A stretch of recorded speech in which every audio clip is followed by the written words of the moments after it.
Hey, this is Sean from Nero Di Marte, and you're listening to the Brutally Delicious podcast.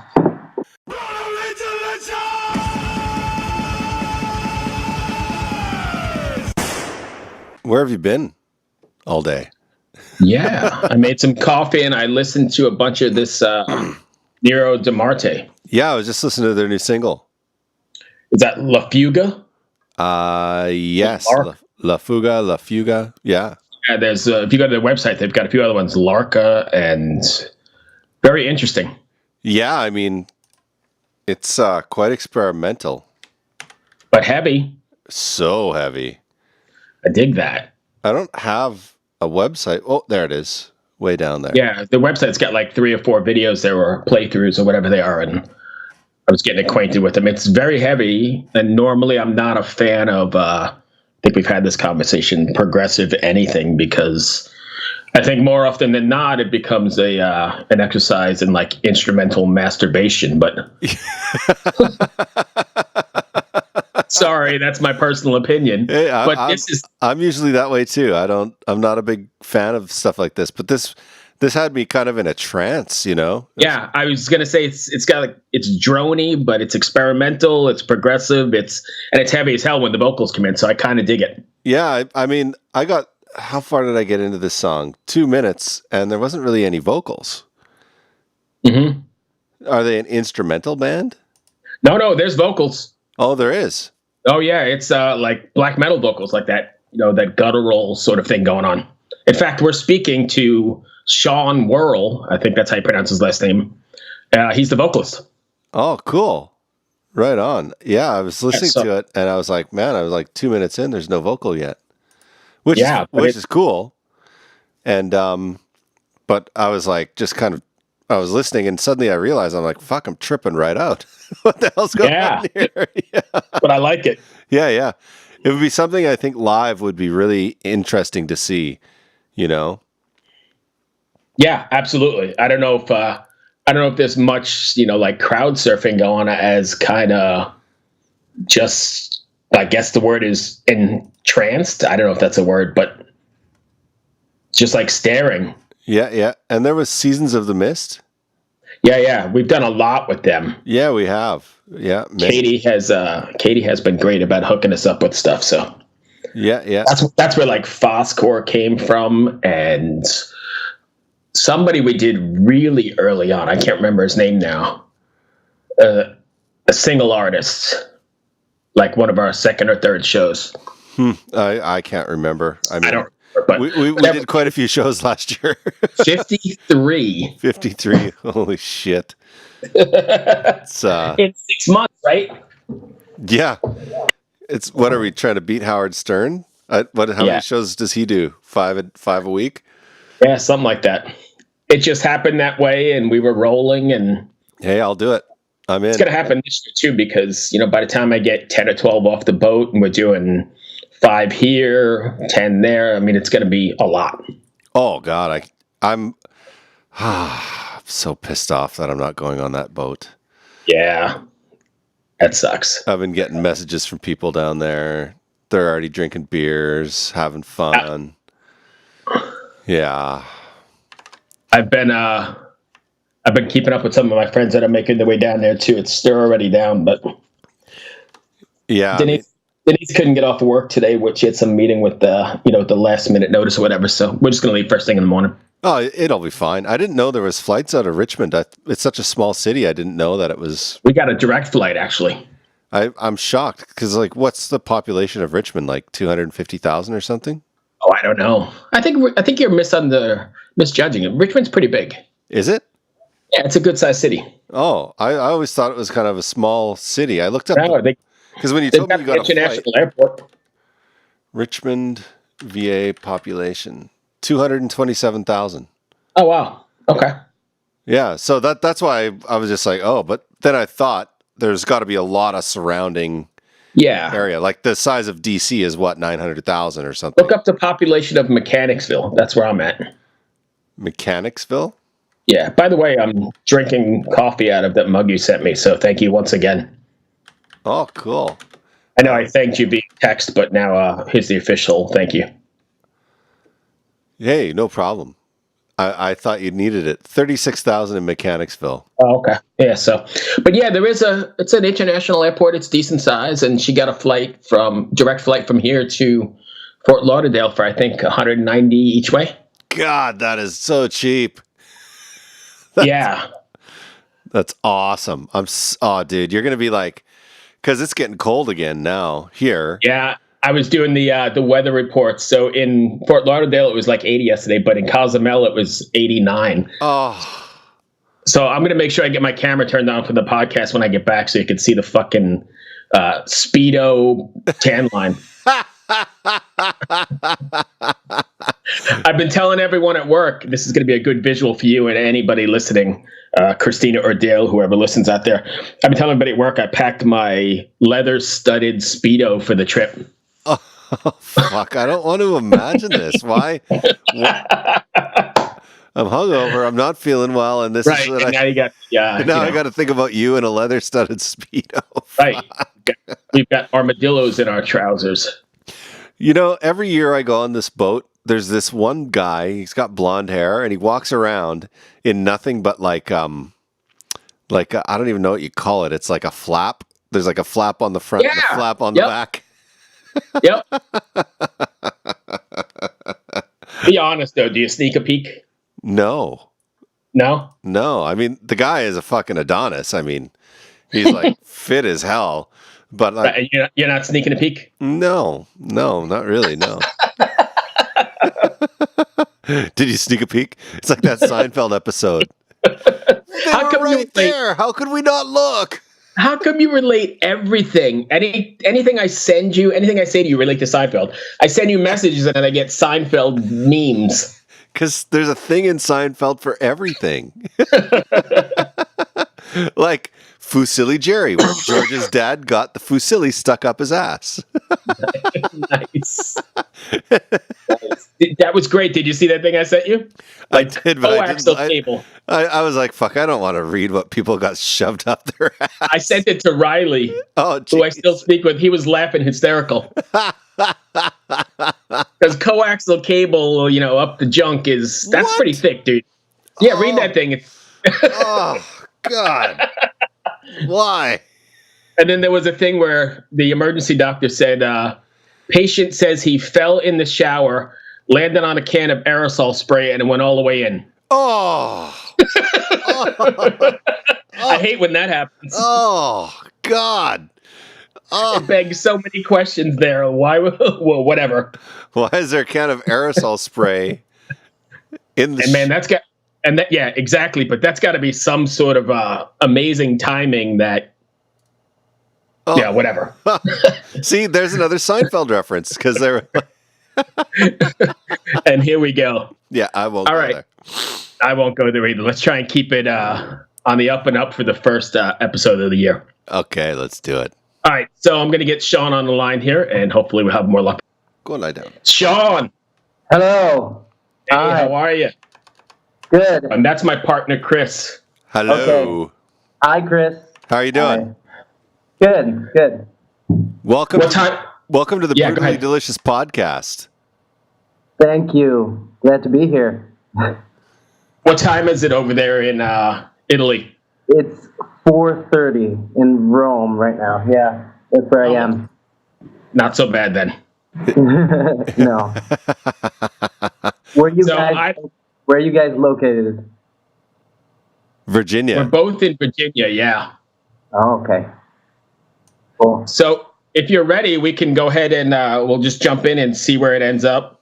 I don't know if you've listened to them before, but sometimes we're a little bit off topic and irreverent. We ramble, but if you go with us, we'll be all right. Yeah. Okay. Sure. Yeah, I've heard parts of the podcast before, so yeah. And you still did it, huh? Wow. This is the first person that's listened to it and then decided, yeah, I'll do that. Yeah, of course. Yeah. So for those listening not familiar with Nero Di Marte, can you give us like the 2-sentence boardroom pitch? Oh God, that's difficult. Well, we play heavy music, both in sound and emotions, I would say. But we have a penchant for experimentation and atmospheres. And I would say we're on the more progressive side of music. That's the best I can do. Oh, that's beautiful. That works perfectly. Yeah. It's awesome. So, How did you guys kind of... I've never really heard a band like yours before. So how did you kind of sculpt or end up in this sound? I know it's like an organic thing that just kind of happens, but like it's so kind of avant-garde, I guess. I don't know if that's the right word. How did you end up playing this style of music? well, it is an organic thing. I think we have had similar influences when we started out. Within, I think, all of us, there's certain types of music DNA within all of us that is similar in common, which is probably more experimental and progressive or aggressive. But then things just start become organic, and what it really is creating, understanding there's a distance between what you would like to hear in music and yourself, and so that distance is what creates experimentation. So I think that's how we've created. It's an organic, subconscious process, really. And since we've all listened to like weird music, that's kind of how we end up playing the things we do. Cool. Yeah, no, I put on, I've never heard your band before. And then, so I just put on, La Fuga. Is that how I say it? Yes. La Fuga. Yeah. La Fuga. So I just put that on and I was like, about 2 minutes in, I realized I'm like, holy shit, I'm listening to music like I was just tripping out. I was just like, this is taking me to a totally different place. Like, so, but it's still metal. And, it was really atmospheric and there was a lot going on, but not too much. So I just found it quite interesting. I was curious, how does one end up doing something like this? Like, are you guys trained musicians in any way? Not really trained musicians. I was born in a musical family because my parents are both jazz musicians. Ah. Okay. And my drummer has actually studied at the conservatory here in Rome. But okay. I haven't studied music that much. It's been more of like it's more been an influence. It's been in the air for all my life, for example. I don't know. I mean, we'd like to listen to trippy music and aggressive music and progressive music. It's, it's just something we're able to get closer and closer to what we want to hear, and that's the main influence. I mean, music we would like to hear is what we create. Right. So how does it go over live for you guys when you're playing live? Like, I see that you've been opening up for quite a few bigger metal bands. And so when you go and open up for them, how do their fans react to what you're doing? It depends, because we played with bands that have similar, similar tastes. Yeah. To us, and even bands that don't even listen to this type of music. It's always interesting, because people hear different things in our music. That's kind of the interesting part of it. It brings them to a mystical experience from what people have said to me after seeing us live. Right. Everybody takes, gets their own experience out of it. And I think that's the beautiful part of it. Because we're even more inclined to improvisation and more atmospheric sections when we play live. So it's even more free and open, I think. We don't have much theatrics and much imagery on stage. It's so everybody's kind of free to like let their subconscious develop and create new associations. That's very cool. So there's a lot of improvisation live. Yeah, for in many, in like the more quiet sections or the transitions between different parts, we improvise a bit. Right. Yeah, no, I was like, before you got on with us, I was telling Bruce, I was like, it kind of reminds me of like the Grateful Dead and Fish meet Pink Floyd and, metal. I was just like, I don't really know how to put those together, but that's kind of what it feels like when I was listening to it. That's great. We love Pink Floyd. We love all the old progressive music. Yeah, I haven't listened to the Grateful Dead because that's not. I am American because my parents are from Detroit, but Grateful Dead I haven't really conquered Italian musical culture, so I'm not right. I don't like the Grateful Dead. I'm just going to be honest. I don't like them. Okay, but they're like their reputation of improvising is legendary. Yeah. So once again, we're going to disagree here because I totally like the Dead and kind of grew up with them, and maybe that's why I was really drawn to this stuff when I heard it today, because it definitely mixes, the Dead on steroids with some distortion. Yeah. Sorry. I think the progressive band that has influenced us the most, for sure, has been King Crimson. Oh, wow. Sure. Yeah. I can see that too. Yeah. Interesting.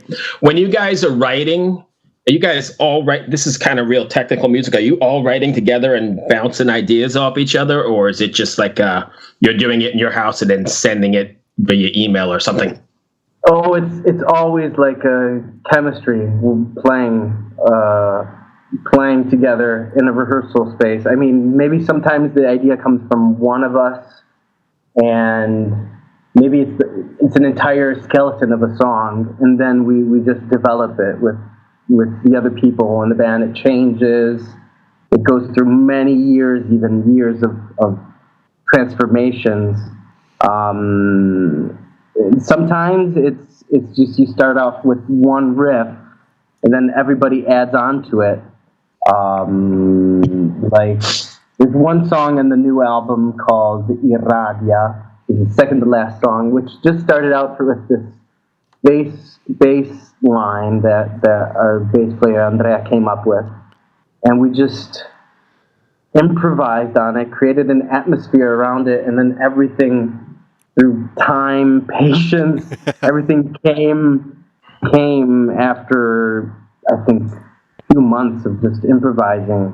Even if it's a weird structure, if it's it really depends on a song-to-song basis. Because La Fuga, the one you were listening to earlier, that was the last song I wrote for the album, and I had the entire skeleton of the song ready, and I just rearranged it with our drummer, Giulio. So that was a very simple song to create, actually. And in the end, I think it ends up making it a much more organic and fluid kind of thing, right? Like Chris was saying about your live performance, kind of that's the way the records come out feeling as well, right? Yeah, absolutely. For sure. Chris? Yeah, how do you find singing and playing guitar in music as technical as this? It's challenging. I mean, for me, I haven't even played some of the live songs. I haven't played them and sung them together at the same time. Oh, wow. And we'll be starting doing that in March, actually. The album comes out this month, but we'll start playing live starting from March. And yeah, it'll be a challenge for sure. I'm getting ready for that right now. Sorry if I'm giving you nerves or something. Wasn't my intention. No, absolutely. It's just I focus so much on playing the songs that playing it becomes kind of second nature, and singing is what I'm mainly focused on when I'm playing live. I don't feel it difficult to play the guitar on the songs. but it is difficult singing the types of vocals for sure. Yeah, absolutely. Bruce, is there a message or something you want your fans to take away after listening to a Nero Di Marte song or record? No, there isn't a specific message, I would say. I think I want them to be open to their subconscious in a way. With this album in particular, I think we've gone through a meditative approach in the songwriting, and I wish that can happen to people listening to the record. They can go into a trance and explore themselves through the music. And Chris and I were talking about this before you got on. I imagine your shows, not your typical heavy metal crowd, so you're going to have, like, instead of moshing and crowd surfing, you've probably got people doing what you said, like hypnotic, trance kind of thing, and not, well, whatever, just in a trance kind of thing. Mm-hmm. Yeah, there isn't that much moshing at our shows, because everybody's very paying full attention to what is to what is being heard. I think moshing I can't even remember the last time I saw moshing at our shows. Right. So yeah. So how does the difference between styles of music go over with the crowds? I mean, you're opening for some heavier band. You seem to get a pretty good reaction from the crowd still? Yeah, I would say so. It depends though on the type of crowd. Sometimes we have people, not getting into it for sure. I can understand why they go to like an extreme metal concert and they want to have some like violent fun, and they're not getting it from us, and so it might be there's a barrier to entry almost to our music. I understand, but yeah, I find, as I said before, I find it interesting to see like how different people, even from really different musical backgrounds, what kind of associations they make with our music. And sometimes, I'm very, very surprised that people that are very different from what I would think our target audience is come up to us and say they really enjoyed the show. Oh, that's good. When are you guys taking this out on the road? Say that again, sorry? Oh, when are you going to start to tour the record? We're starting in March. We're doing 2 shows, a double release show here in Italy. And we have a few festivals booked in Europe. I'm not sure when we'll come back to the States. Last time was 6 years ago, I think. We came here. We played with Gorguts in Origin in December 2013. Oh. But we haven't toured the States since, and I mean, I wish we could. We have some fans over there, I'm guessing. So we should. It's getting hard. It's hard. The barrier to entry to the States is hard. I don't need a visa myself because I have double citizenship, but my other band members all need a working visa, so there's costs. And it's expensive to do it. I forget what that visa is called, but it's not cheap to get. Yeah, it's a working visa, and it can cost thousands of euro or dollars to get. Yeah, right. And then not only that, you have to have shows booked, but you can't book shows if you don't have a visa. And right. There's all kinds. Oh wow, I didn't realize it was that tricky. Oh yeah, it's so hard, man. It's hard. In Canada. To come from Canada to the U.S. to get that visa, which I can't remember what the name of the visa is, but it's specifically for musicians. It's about 3,500 Canadian dollars. Oh wow! Yeah. Yeah, that's a big obstacle for bands, for European bands or bands from all over the world to tour the States. Yeah, it's quite difficult. Yeah. Mm-hmm. Well, Chris. Yo. I don't know if you've got anything else, but we're at my favorite part of the show. If you're ready. Good. I'm ready. Sean, I don't know. You said you've listened to shows before. Have you gotten to the Furious 5 yet? In parts, I don't think I have, actually, no. Uh-oh. You know what he did? He just scanned the podcast. He doesn't know what he was getting into.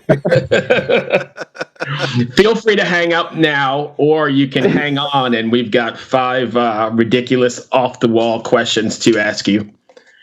Okay, go for it. If you're game, they have nothing to do with Nero Di Marte. If you like them, I wrote them. If you don't, Chris wrote them. And if you're game, we can roll with it. Okay, go for it. You good? Yeah. All right. The brutally delicious Furious 5. Let's see. Name a reason you might not leave your house all day.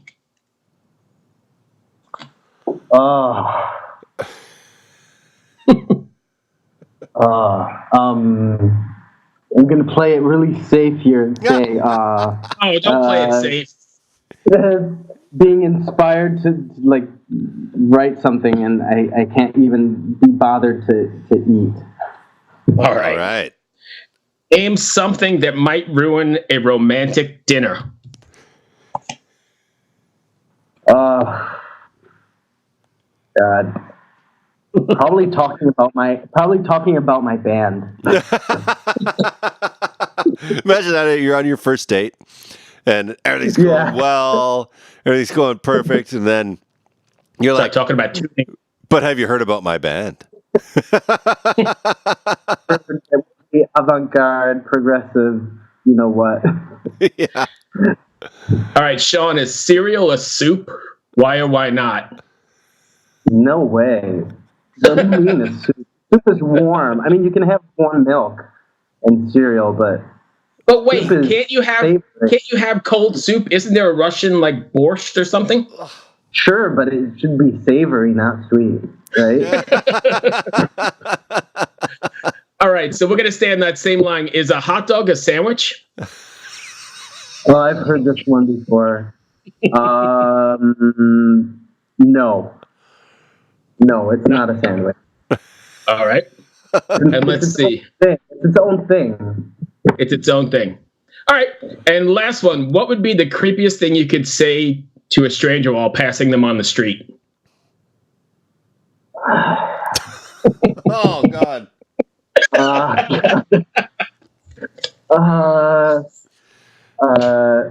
Check us out on MySpace. I don't know. Nice. That Sean, was on you your took feet. the high road here. I appreciate that. That was one of the best answers we've ever had right there. Check us out on MySpace. That is creepy.